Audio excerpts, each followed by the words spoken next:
In this film, I will demonstrate the agonizing process of trying to design and build my own custom Eurorack modular cases. Why, you might ask, when there are so many available on the market? Well, simply put, name brand cases are just too expensive, and custom cases even more so. Besides, I have a garage full of tools. How hard can this be? First, a quick evolution so you can decide if you want to suffer along with me. My first case was literally a Doepfer DIY kit and a cardboard box. It's almost a rite of passage that when you first start your modular journey, you need to have a cardboard box for a case. That is, unless you're somebody who really knows where you're going. I had no idea, so I started with a cardboard box and a DIY kit. A couple of weeks into this, I got out the woodworking tools and copied a design I found from the internet. That was about a $700 rack, and I had scraps of hardwood laying around in the garage, so why not?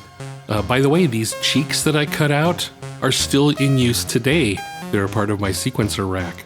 I quickly realized the DIY solution was not going to work fast enough, so I opted for a quick and dirty solution to pick up the Behringer GO Case, which honestly was the best decision I could make this early in my modular adventure. The GO Case made it simple to experiment and start filming my Eurorack diaries, better known as My Modular Journey. However, by November of 2021, my module collection outgrew the 6U 140 HP of the GO Case, and I was off to Modular Synth Labs to buy my first set of 168 HP rails and power supplies. The next case was going to be big. Armed with even more rails and power supplies and bus boards from Modular Synth Lab, I set out to create the golden ratio case of, at the time, enormous proportions. I literally thought there is no way I will ever fill this mother up. Laugh all you want. Even upon building the case in February of 2022, I had enough modules to fill this thing up already. Yep, my hobby was definitely going to be expensive. While the golden ratio case was great in design, my particular implementation using melamine coated particle board, because I just had some laying around, ended up being extremely uncomfortable to sit at, let alone the rough edges destroying my flesh. So I went back to basics and said, let's just build a box.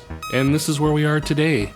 This ginormous 12U by 168 HP box has lasted 2 years now. I have not had a need to build something else since then. However, I do think I want to redesign things a little bit more again. Maybe revisit the golden ratio design, making it 2 racks wide, for instance. We'll see what I come up with in the near future.